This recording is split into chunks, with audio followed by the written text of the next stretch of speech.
Shannon. Good music. Welcome to the Ride Boundless Podcast. So good to see you again. too. A lot of things have happened since the last time I was on here. I believe it. Last time you were on, it was almost, I want it for a year, 2 years ago. And thank you for this. Ride Clean. I mean, anybody that's heard the podcast knows I have Ride Clean. Ride Clean is the ultra premium wash and wax, super water repellent, made with carnauba wax. It gives a real mirror-like finish. I used to sell this at the AIM Expo, SEMA events everywhere. It would sell out. I was at the IMS show in Long Beach one time. Yeah. The booth next to me was like, dude, I've been doing this for 25 fucking years. I've never seen a booth busier than yours, ever. I mean, like hotcakes. Shit's amazing. On your glasses, on your helmet, windshield leather. It smells amazing. I smell it. Yeah, I'm a there's smeller. Yeah, it smells. I made sure that the smell was good because you know how many times you pop up the cap a little bit. Yeah, I can smell it through the cap. yeah. You know how many times you use a cleaning product? It smells good. That's a good one. You know how many people are trapped in their garage cleaning? Yeah. And they get stuck with those chemical smells. I like that smell. I'm all Some about garage chemicals. smells. Some chemicals. I'm excited because I ride in the rain. I could have used this. This shit's amazing. On my film shoot because I went through all Shoot. these storms. No, This it's is great. the I can't more wait. you use it, the more you'll see. Especially on my helmet. Oh, it's fucking outstanding. And it's now. supposed to rain, so Yeah, I thought it was gonna rain this morning. I hope it does. And But it's at Bike Shed now too. oh, good. Yeah. Okay, good. Yeah, and I think I'm going to do one more moto trip to Tucson to see my family. They're having monsoons. Fuck. I love rain.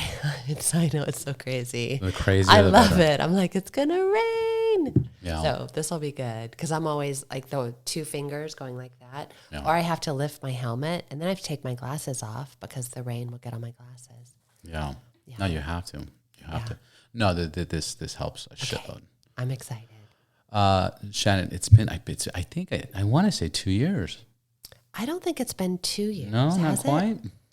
I don't know. Time just goes by so fast. I've It's been so dealing weird. with like that bullshit for 9 months, and then it was probably like 9 months prior to that. It's been pretty close. Oh, time's been flying. I mean, we're entering 2026. We're in the fourth quarter. I feel like I just started Beverly Hills Motorcycle Club. I can go on Instagram and look, see when that post And was. maybe it was this year. Yeah. I don't remember. It just feels Yeah. like a lot's been going on. And I have been so busy with my film and just everything that I'll purposely just like not go on the Beverly Hills Motorcycle Club account because I'm just like doing my stuff. And then, you know, to be 100% honest, Beverly Hills Motorcycle Club started off as a joke. Like I was just riding my motorcycle through Beverly Hills, and I love Beverly Hills. I have a long history of raising money there. And I just thought, Beverly Hills Motorcycle Club. So it was just a joke. And I thought, well, I'm going to make a sweatshirt and just see what happens. And then I decided I was going to start doing charity events. And then I just started getting phone calls and people following the Instagram account. And I just thought, okay, I'm just going to do this. But still, like every time somebody asks me, well, who's doing this event? I'm like, the Beverly Hills Motorcycle Club. I live in Van Nuys. You know, it's just like, Yeah. I don't know. I just think it's the name, but it's the same with my road name. My road name is so embarrassing. And so I was in Mississippi and all these girls, I was doing my film and all these girls were like, what's your road name? And I'm like, Flying Squirrel. They're like, what? What? Flying Squirrel. I don't want to say it out loud. It's That's cute. so That's adorable. silly. Yeah. And then the way that I got the Flying Squirrel and yeah, because I look like a flying squirrel when I'm on my motorcycle because I have my hair and I always wear big clothes and the wind goes through the big clothes and everything's flapping and I'm this little tiny thing on my bike. Yeah. So all my stuff is low-key embarrassing. I'm just like, No, that's just in your head. It's pretty cool. yeah. Yeah, it's definitely cool. Yeah. I think Some maybe people don't even have nicknames. You know? I have a lot of nicknames. Yeah. A lot of nicknames. Yeah. But it's good. My dad calls me Shanny. Nice. He's the only person that's allowed to call me Shanny. Not anymore. You just made Really? it public. No, they No, I'm can't. kidding. I'll correct everyone. No, my dad calls me that. Only my dad. No, I'm excited because the last time you were here, we were talking about the Beverly Hills Club MC, Yes. what you're doing. And then we were talking about how you were working with the veterans. And then now you just did a movie. Let's talk about the movie and let's talk about this charity you got going on. I mean, this is something amazing that you're doing for yourself, but more importantly for the community and for the veterans. And I love it. Yeah. You know? And I'm just trying to just manage everything Yeah. and not get overwhelmed. So what we did was there's just 15 of us, 13 women, 2 guys. We rode our motorcycles over to the Beverly Hills Cookie Company, and I had pre-ordered cookies. Like $300 was donated. It wasn't a big deal, and I didn't like go out and try to promote this big event. I didn't want it to be big. I wanted it to be intimate and small. So we rode our motorcycles to Beverly Hills, picked up the cookies. The owner of the Beverly Hills Cookie Company is just the sweetest man. His name is Barry Axelrod. God, he's a sweetheart. That's a great name. He is wonderful. And he just said, Shannon, anything you need, I'm going to help you. And he's cooked for the vets. So he has a long history with the VA. And he donated a dozen cookies. And they're like $7 a piece, but they're the most incredible cookies. So we put them on the back of our bikes. We rode into the VA. They knew that we were coming. We went to CalVets, which is supported by the state of California. There was a veteran in a wheelchair, and he had like sores on his legs, and he's just the sweetest guy. He had a mohawk. He was just so great. He was in his 80s. So these motorcycles pull up, and his mouth drops open. He's like, what is going on? Us women get off our bikes. We're like, hi, we have some cookies for you. And we have some Valentines that the children made. And he just couldn't believe it. He's like, you came here for me? And I said, yeah, we're here for you. And then we went into the facility, and this guy, Manny, came out, who was managing everything, and said, okay, we're going to divide you guys up into groups. Who wants to go into the memory ward? And I'm like raising my hand. Like, that's hard. I'm going to go into the memory ward. It's all dementia patients and severe trauma, PTSD. And then everyone else went into different areas of the VA. So every time I'm walking into the memory ward, and there's all these women in their 80s, 90s that are veterans, and they look at me, and they look at my friend Carrie, who's with the Venturalitas, and they just look at me and they go, you ladies are beautiful. We're like, wow, thank you. That's so sweet. Would you like a cookie? And I wanted to stay with them, but we were going room to room to room. So I went in, there was twice where we went into a veteran's room, and they were in their bed just watching television. And we would hold their hands, ask them if they'd want a cookie.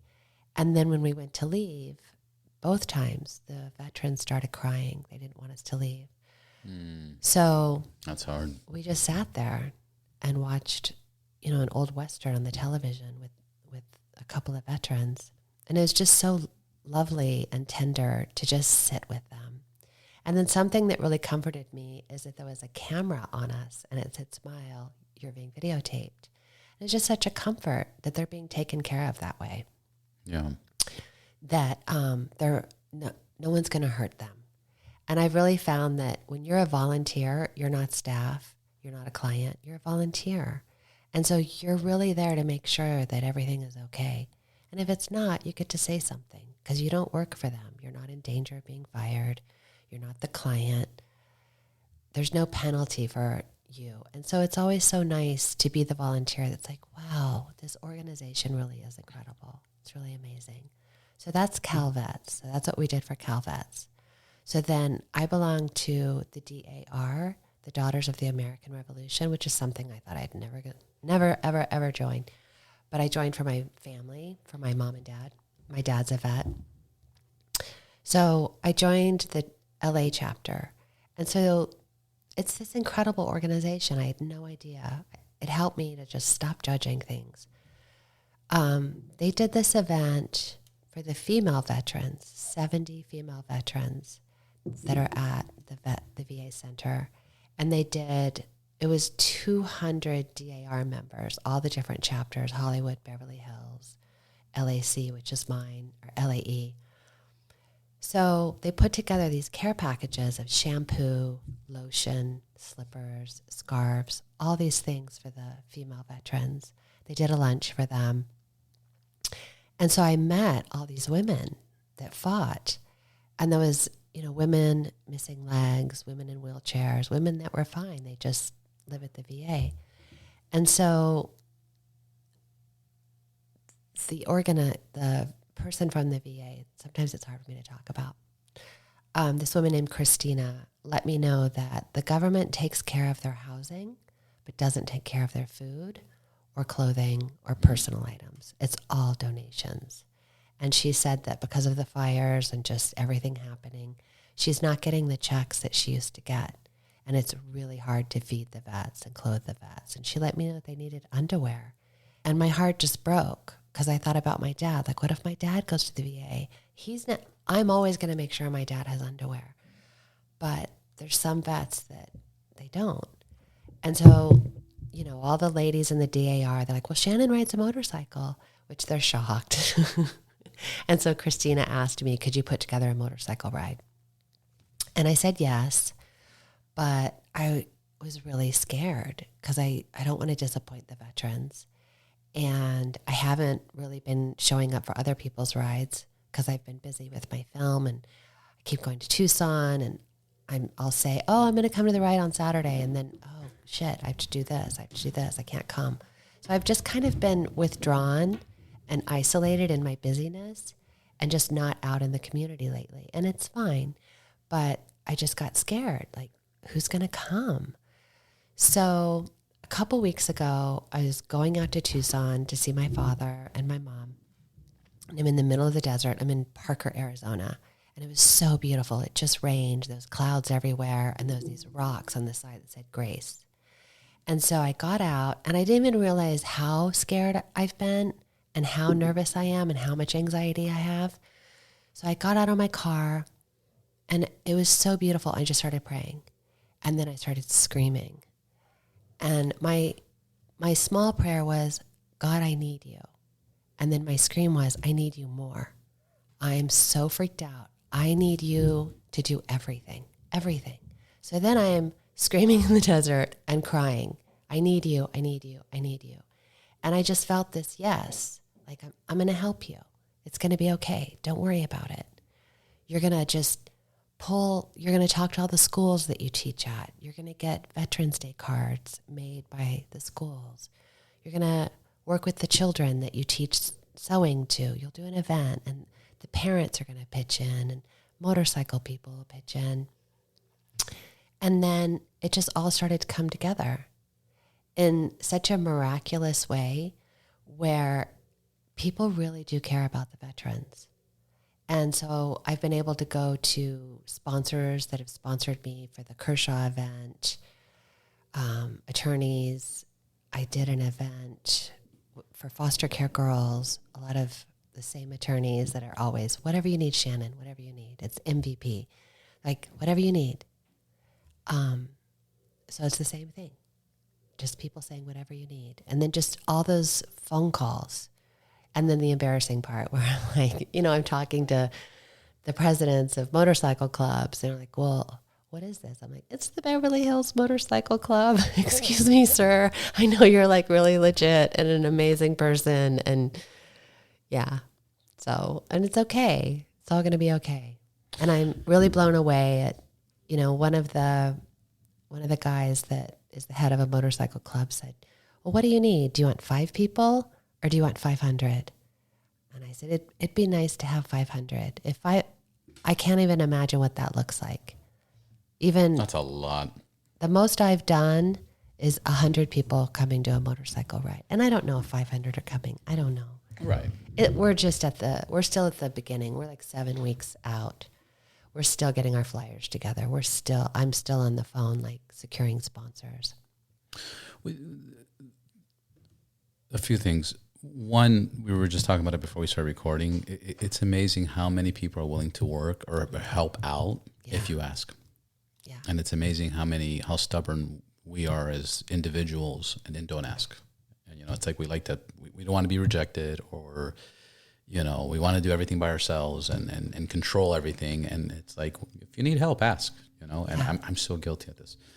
And 2, this is amazing what you're doing. So in 7 weeks, let's give dates, because I'll be publishing this soon, but Okay. just to make sure, what's the dates? What can people expect? What do you need? How can we help you? The date is November 2nd.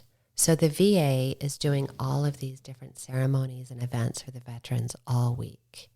And so what we're doing is we're going to meet either at my studio on Magnolia or a diner on Magnolia. I'll figure that out today. I'd love to meet at the NoHo Diner. So it'll be somewhere on Magnolia. We're going to do a slow ride, Magnolia to Sepulveda to Wilshire, and we're going to go on to the VA campus.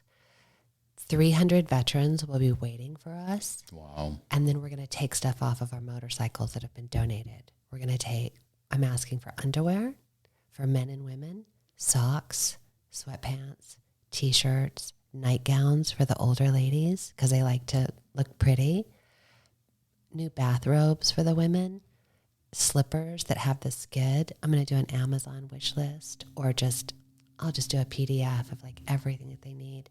And then just nice things like Crabtree and Evelyn rose lotion. How nice would that be for a lady veteran? Or Aquavelva. There's some older gentlemen that wear Aquavelva and Canoe. Or Old Spice deodorant. Like very specific, very caring, and very loving as to what they need. And then because there's 300 veterans, I called Homegirl, who's affiliated with Homeboy Industries, who I have loved just ever since their conception. Father Greg Boyle is just such an inspiration to me, and I love Homeboy Industries. So I called Homegirl, and I said, I need 300 boxed lunches November 2nd, and here's my budget. And so they said, well, it's $17.50 for a boxed lunch. It's a sandwich and a cookie, but we'll do it for 10 because we really believe in what you're doing.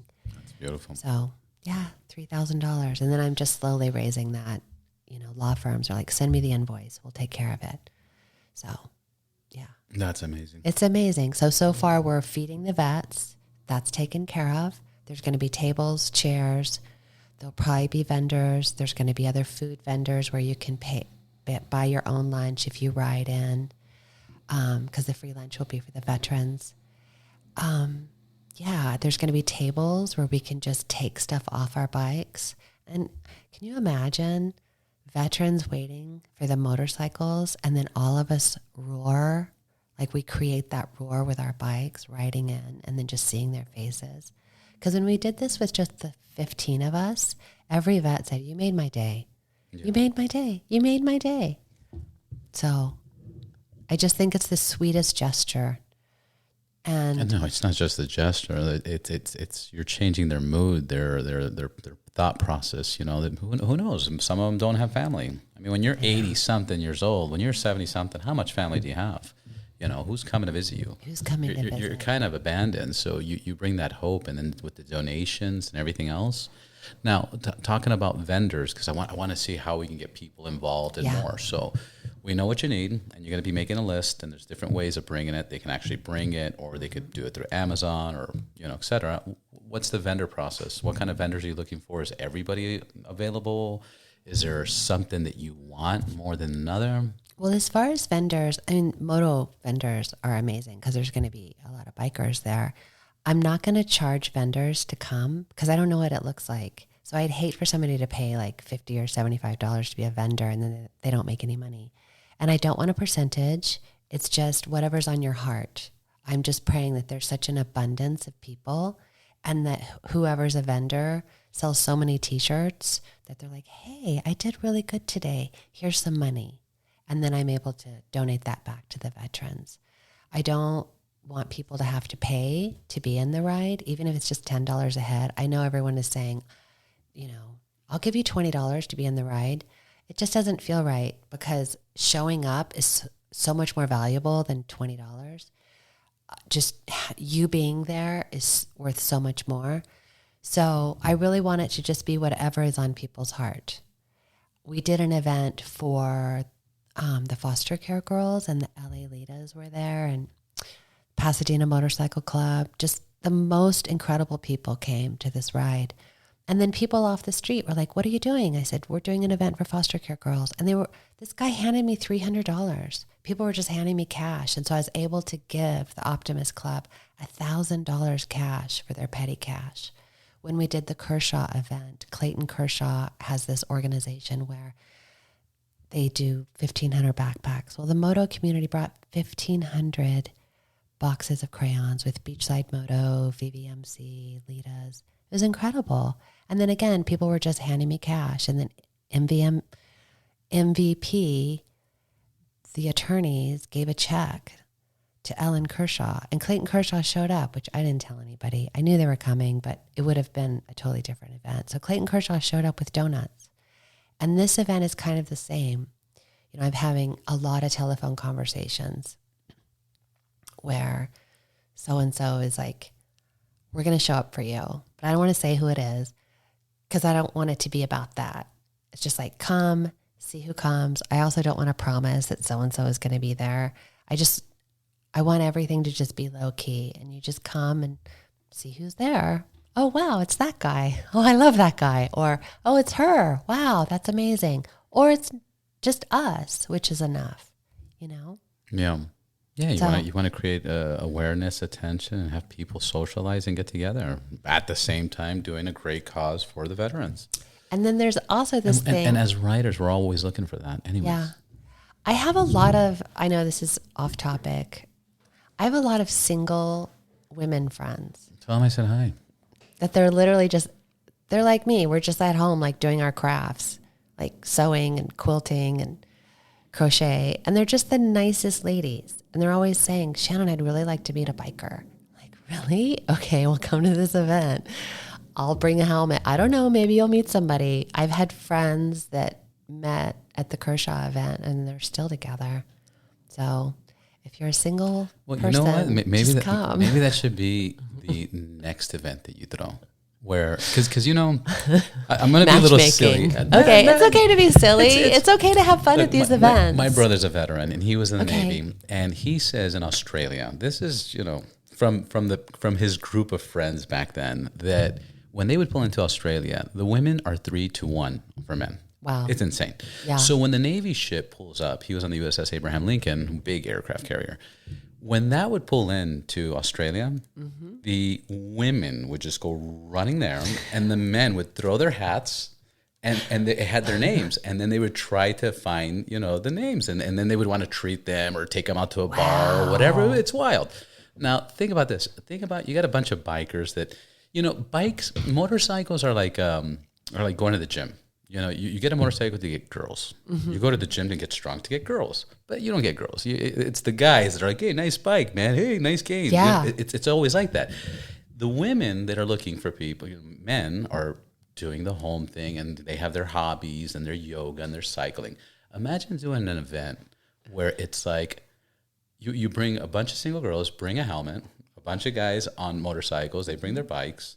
You know, and you don't know. It might be awesome. It might not be. Like, they go to one destination. If they want to switch, you know, I don't know. There could be a fun way of doing that. Yeah. And for sure, there might be some matchmaking. Yeah. But for sure, there's going to be good connections and good friendships and good bonding because, you know, trusting somebody on a bike and trusting having a good passenger, you know, is very important.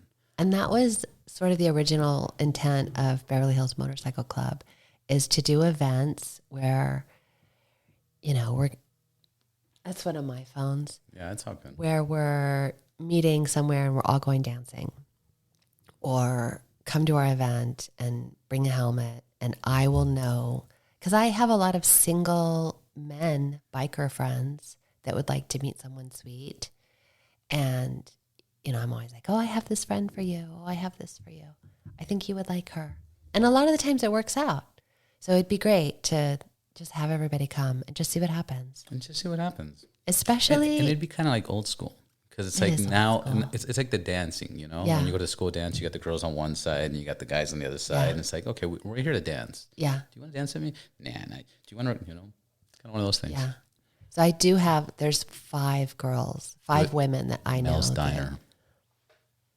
Mel's Diner, yeah, I love Mel's Diner. That is a really good idea. But I like NoHo too, because they have an add-on where it's sort of open. Yeah. And it's also sort of dark. So Yeah, that's cool too. yeah, there's just so many good ideas of just making connections and bringing people together. And I think one of the things that I do love, even though I do get scared, I do get afraid, when I'm doing this event, I feel so supported. So I spoke to the attorneys yesterday that have helped with other events. I told them about this event. And, I met them. It was such an odd way to meet them. I was teaching a sewing class, and this 9-year-old little girl, I had the radio on, which I never have the radio on, but I'm teaching, and this was probably 4 years ago. And I don't want to talk bad about anybody, but a radio commercial came on, and this 9-year-old girl, it was a law firm, this 9-year-old girl pipes up. She goes, "That guy's a crook." I go, "What?" She goes, "He's a crook." And I go, "Okay, well, what about so-and-so?" She goes, "They're not good." "What about so-and-so?" "They're not good." I'm like, "How do you know this?" And she goes, "My dad's a chiropractor, and she works with all of the attorneys, and he works with all of the attorneys, and he just knows." Not all of the attorneys. I'm not saying all of the attorneys. She was just telling me so then I said, "Okay, who's the best?" She said, "Brett Sachs." I said, "Brett Sachs?" I wrote it down, Brett Sachs, because I ride a motorcycle and I need somebody that's really good. So then the mom came and the dad came to pick up, and I was like, she told me that Brett Sachs is the best attorney. And so then he told me he has a friendship with Brett. So I found him on Instagram. I just followed him. I didn't reach out. So then he follows me back, and he started to see all the things that I do in the moto community. And he sent me a private message and said, "I love all the things that you're doing. Whatever you need, I'm there for you." So we were doing this event, and I called him and said, "Hey, I need $300 for food and croissants. Would you like to help with that?" And he goes, "Sure, I'll help you with that." It was for the foster care girls. And he goes, "But I have a question for you." I'm like, "What?" He goes, "I'm going to Venmo you. Can I give you more?" And I said, "Yeah, you can give me more. I mean, I'm so new at this." And then I look at the Venmo, and I couldn't believe it. I was blown away. And I called him and I thanked him. And I was just so taken care of. Or with the Kershaw event, I never asked for an amount, but I saw the check that he gave to Ellen Kershaw. And I was like, that is so nice. And even with this, I mean, we're still figuring all this stuff out. They said, just send us the invoice. Just let us know what you need. And there's just nothing like that, to have somebody that you trust. And so Brett Sachs has now started the personal injury attorney, their firm is MVP. And so they're going to come out and give T-shirts and their hats. And I just love knowing that I have people that I can trust. Yeah, but you got to understand, the mailman. Yeah, you got to understand that you're doing them the favor, because there's so many people reaching out to them that don't execute properly, or the money gets mismanaged or misspent, and then it kind of leaves like a bad taste. And then when they see somebody authentic doing such a great cause repeatedly over and over, they see value to that. Well, and I sent them a handwritten accounting of all the money that I spent. Okay, this is how much it was for coffee. This is how much it was for the croissants.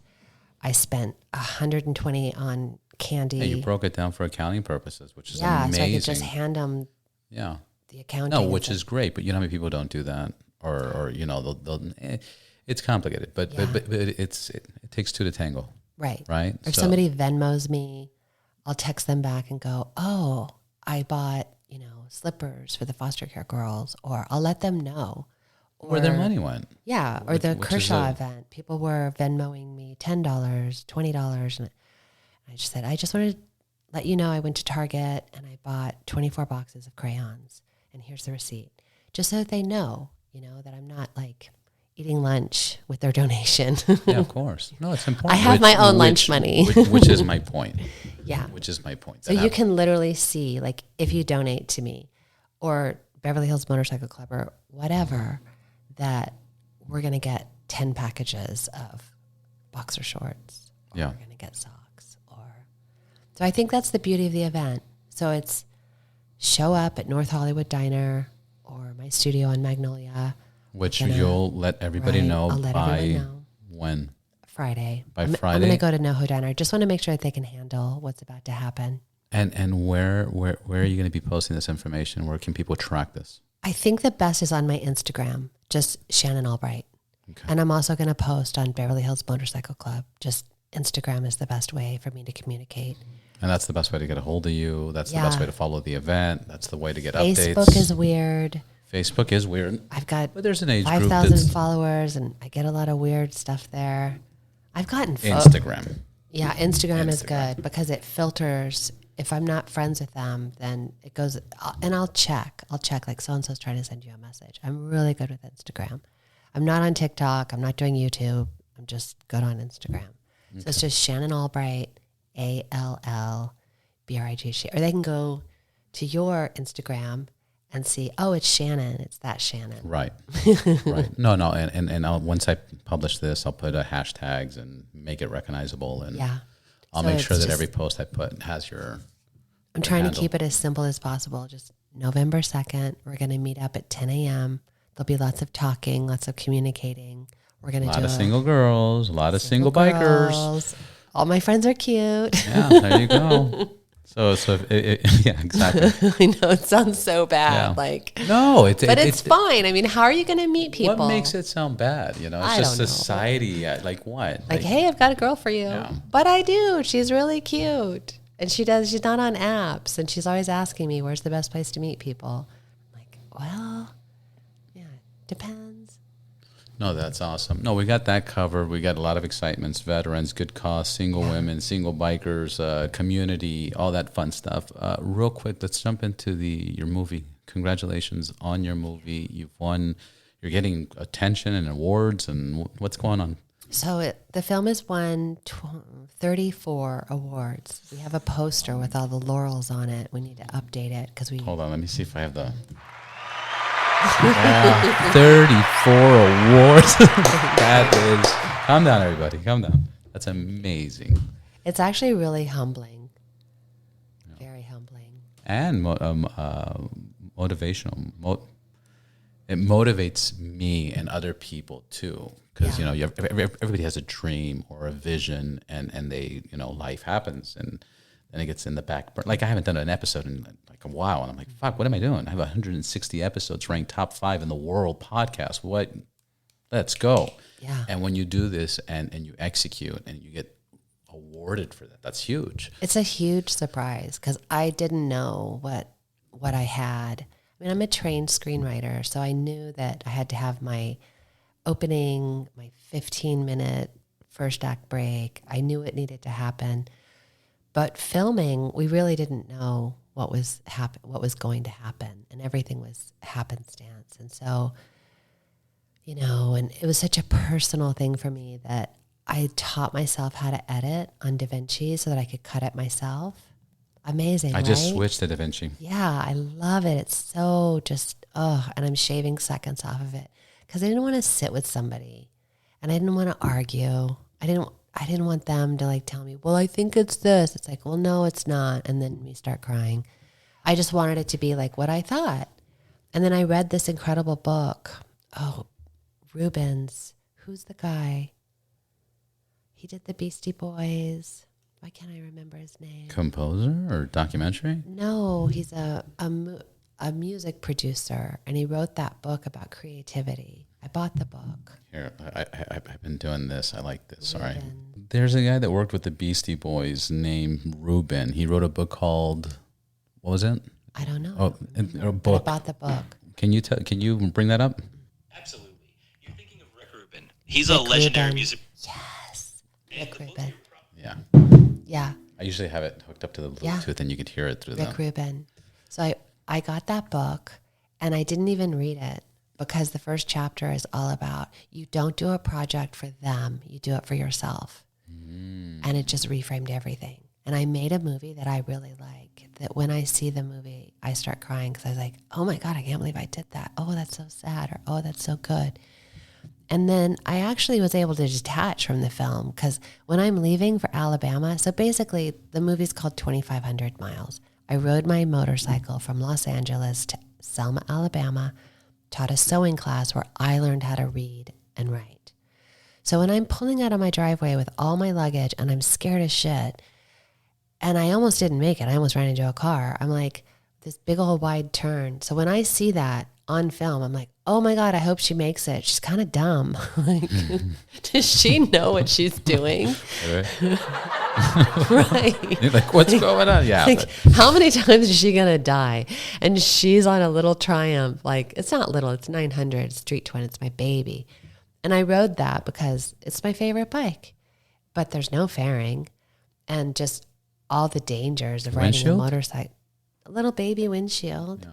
But it's fine. But I went through rain. I went through wind. There's a lot of surprises in there. You know, tires are like flipping up on the 10, like almost hit me in the head. There's tumbleweeds like 3 stories high. And I'm praying, don't hit me, don't hit me. And then they dissipate right in front of me. So there's a lot of things that happened. And then there's a lot of sad things that happen.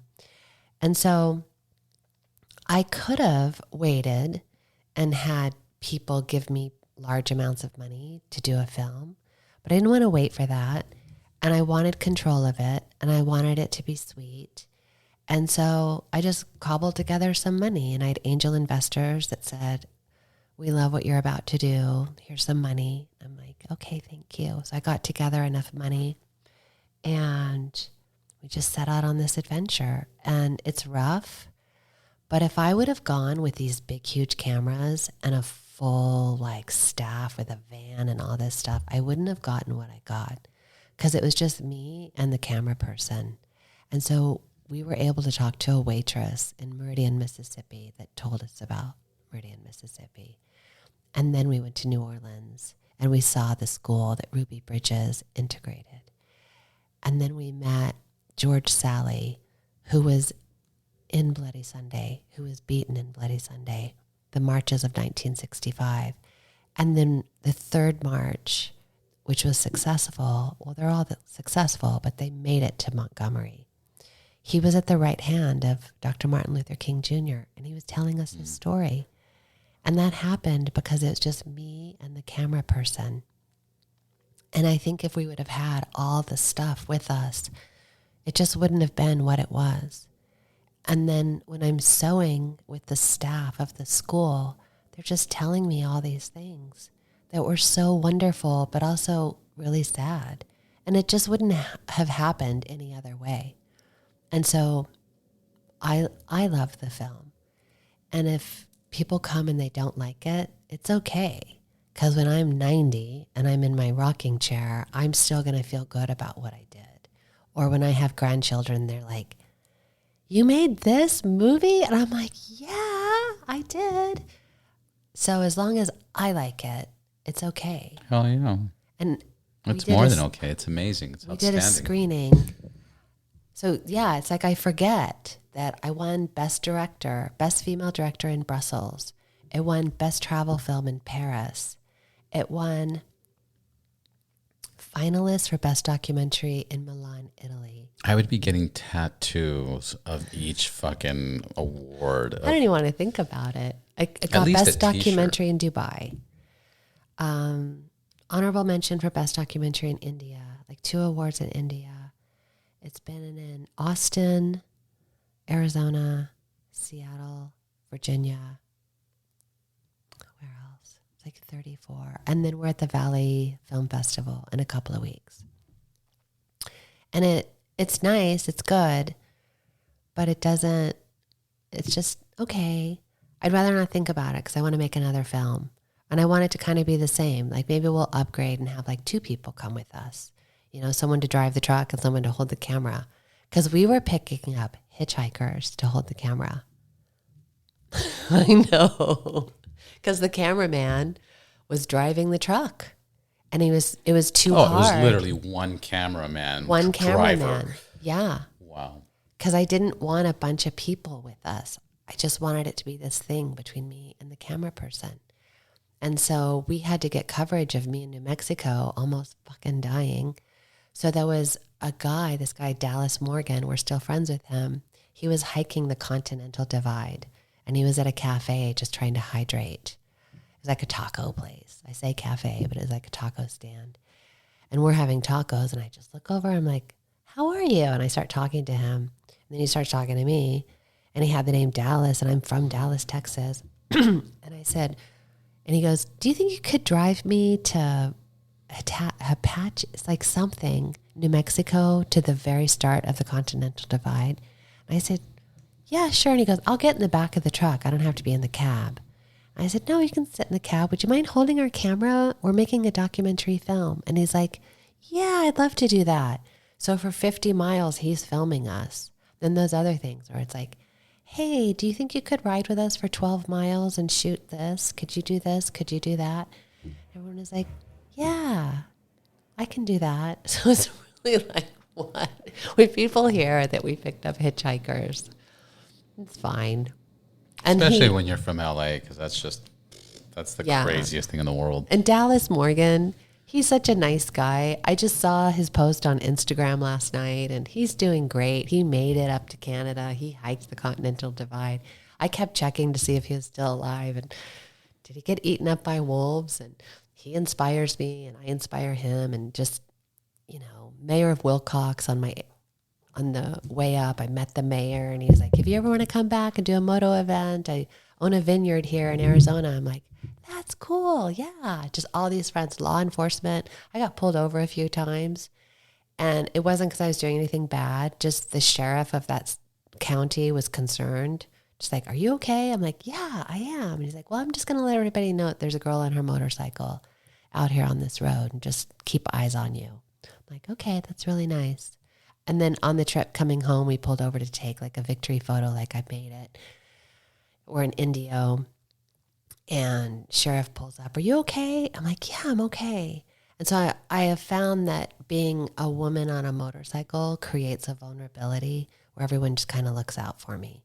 And those dangerous times, there was a time where I just shut down my Instagram because something was off. Like there was a car that I was in Marfa, Texas, and I was getting off my motorcycle, and he pulled in front of me and was walking around, and I was like, oh, this doesn't feel good. This doesn't feel good. So I just took everything off Instagram and just hid for like a day in Marfa because it just felt bad. So there's definite like dangers. I stopped posting immediately, like, hey, I'm in Marfa. I stopped doing that. So yeah, just it's wild. Number one, I'm so glad you made it safe. And you have finished it, and that you're getting so much recognition for this. This is huge. Number two, it's just funny that it's so the opposite as a guy, and most things. But the way you talk about it, it reminds me of like when a woman's pregnant. And what I mean by that is the moment people see a pregnant woman, they feel they have the right to walk up to her and touch her belly, like, oh my God, you're pregnant. Men, women, it happens to everybody. And I had a doctor one time, and he told my ex, like, hey, don't let first of all, don't take their advice. Just say, I have a doctor, and don't let anybody touch you, because people are going to approach you now. Mm-hmm. And it sounds like the same thing when a woman's alone or limited on a motorcycle. It's like people are going to roll down. You look like you could be a victim. You look like you're in distress. You look like you need help. Like you don't know. So you get approached. So that's interesting. Yeah. As a guy, you're like solo. You're solo. Unless if you start the conversation and stuff. But I have my weapons out in the open. Yeah, of course. They can see, like, oh, okay. Yeah. Yippee-ki-yay, motherfucker. Ooh, try it. Yeah. I mean, I don't want to ever be put in that situation, but I know how to take care of myself. Yeah. For sure. I've said this many times on the podcast too, but it's interesting because people are always like so worried about strangers. And I go, most people don't get fucked over by strangers. They get fucked over by family members or people they know, So would you agree with that, with this experience that you had? And did you felt more safer approached by certain strangers or police officers or people on this or hitchhikers compared to other stuff? Like, if you got fucked over, was it ever by a stranger or was it by somebody you know? Somebody I know talking shit about me. Yeah. And I overheard it. Yeah. And I'm just like, if somebody's going to talk shit about me, this is how I handle it. Sometimes I'll confront it. Lately, I've been confronting it. Like, when you said this, what did you mean by that? Because it sounded shitty. So now that I'm older, I'll confront it. But most of the time, the way that I'll handle it is just I will bow and walk out the door, and they will never see me again. Yeah. So, yeah. And it's gone both ways, where I thought I was having a private conversation with someone, and I'm just talking shit. This person pissed me off, talking shit. I got my feelings hurt. thought it was a private conversation. That private conversation went to them, and then they call and they're like, will you step up? I was like, I did say that. I thought it was a private conversation. I'm very sorry. And then it creates this environment of like, do you know how much I love you? Do you know how much it hurts that we're not friends? Like, it creates that. And so I've definitely been called out on my own stuff, which I don't do that anymore. I have like one person that I tell everything to, and that's it. But I have gone through that, and I'm okay. And it's made me a better person. But like on the road, there's so many times where, you know, like we rode our motorcycles to Wyoming, South Dakota, had the time of my life. And then I wanted to come home by myself because I wanted to go to Idaho and see my best college friend. And then on the way back, I almost ran out of gas in Nevada, and I was taken care of by people. And then I made it through. I was fine. And then I got tired and thirsty, and I pulled over, and I'm under a tree. Well, all these people pull over because they're like, she passed me on the highway. I just want to check on her and make sure she's okay. So I've got all these people that are coming up. Do you need some water? Do you need this? Do you need that? I'm like, I'm actually okay. Water would be nice though. And because I'm under the only tree in Nevada. And now there's like this little party under this tree because the road is taking care of me. People on the road are friendly. They're like, I want to make sure she's okay. And I also want to find out why is she out here by herself with her long blonde hair? Yeah. So, or any type of hair. Doesn't matter. They just like see a girl. No, but not only that, when you get into certain states, people will stop. Like in LA, in LA, you break down or you have an emergency on the side of the road, nobody's going to stop because it's California. The weather's fucking amazing. There's no snow. There's no desert. There's a Starbucks probably 5-10 minutes away from you. Yeah. CHP's up and down that road. When you get to like Arizona, when you get into like, you know, whatever, Nebraska, any of these places, if you see a car abandoned on the side of the road, that's a life or death, you know, situation. Mm-hmm. And the locals know it. And they will stop, check for water. They will stop, make sure you're breathing. They will stop, see if you need food, if you need a ride, if you need gas. And it happens. Mm-hmm. In LA, it doesn't. Well, I met truckers when I finally got to my gas station in Nevada, this deserted road. I met truckers that said that they carry gas for bikers, that they ride. And if they see a biker on the side of the road, they're going to pull over and make sure. And they carry gas with them. Yeah, I'm sure there's a lot of people that run out of gas because they have the peanut tanks, you know, 3-gallon or 2.5-gallon tanks. Yeah. You know, whatever. You have a 5-gallon tank, but because you're hauling ass, you're going to go through your gas faster. Yeah. So I'm sure they see bikers on the side of the road a lot. Yeah. Just because of gas, let alone tires and oil and all that other crazy stuff. All that crazy stuff. No, I think we covered a lot. November 2nd. Veterans. We need underwear, socks. We need gowns, anything that you would get for your mother, anything you would get for your grandmother, anything you would get for an American veteran. And the event is called Ride and Provide. I love that. So it's for riders, We should have started off with that. That's going to be the name of the episode. Ride and Provide. Ride and Provide. So come and ride and help provide, because the community will also come together. The parents of the children that I teach. If I send out an email, I mean, I've had things where I sent out an email and somebody just sent me money or went on Amazon and ordered 10 pair of pajamas. So that's amazing. It's amazing. You're running the whole thing. You're going to I'm running it with my co-chair. My co-chair is Lisa Chambers. She's my best friend. And hold on. She's adorable. Lisa! We love you. We love you, Lisa. And then I have support from my ride or die, who's a criminal defense attorney, Sharon Marshall. Sharon! She's helping with this. Sharon, man. Oh, if I ever... Riding with Sharon, it's different because she's a criminal defense attorney. And that's what we talked about the other day. Yeah, and if we get pulled over, she's going to totally handle it. Oh my gosh. Yeah, I love riding with Sharon. And anytime And she rides. And she rides. Oh, that's awesome. She has a badass Harley, and she is amazing. She's amazing. I love riding with her. Yeah. That's awesome. Well, I'll get to meet her soon. Hopefully we do the interview. And, yes, and you'll meet Lisa. Lisa's hilarious. Lisa's my best friend. And we are ridiculous together. We're giggling, we're laughing. We're both Christians. We like pray for each other, but then we're cussing. We're funny. We're like I the can't epitome of grace. Come down, meet them November 2nd. Shannon Albright on Instagram. Thank you, Shannon. Robert. It's always so nice to see you. You too.